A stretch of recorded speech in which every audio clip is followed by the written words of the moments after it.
La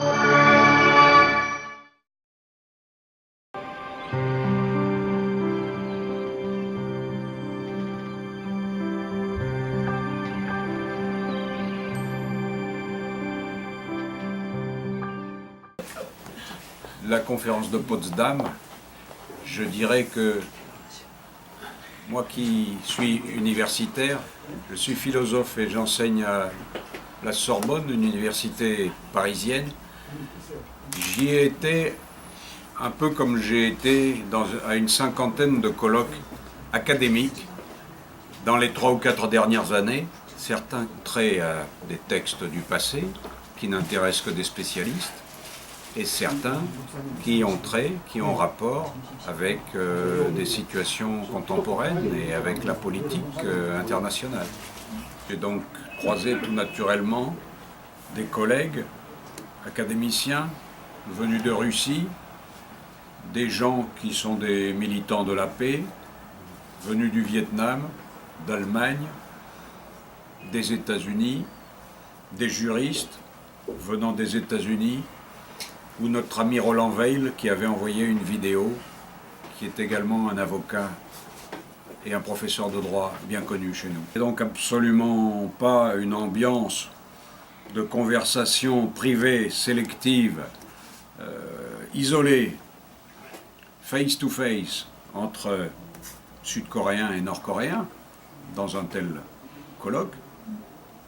Mais j'avoue, en tant qu'ami de la Corée, en tant que personne intéressée par ce qui se passe en Corée, que j'ai été très surpris d'apprendre qu'une manipulation n'était pas exclue et qu'il n'était pas exclu que des Sud-Coréens participant à une telle réunion, qui avait pour objet la paix et la réunification dans la péninsule, puissent encourir quelques problèmes quand ils rentreraient chez eux.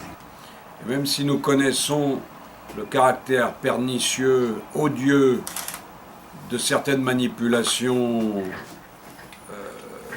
opérées par les grands médias dans notre pays, en France également, même si nous savons qu'en Amérique latine, maintenant c'est devenu presque un proverbe, on dit « les grands médias constituent un parti politique », j'ai été tout de même incroyablement surpris par le caractère gratuit, violent, par la manipulation dont est victime l'avocat Zhang, qui est diffamé en étant présenté comme une sorte d'espion.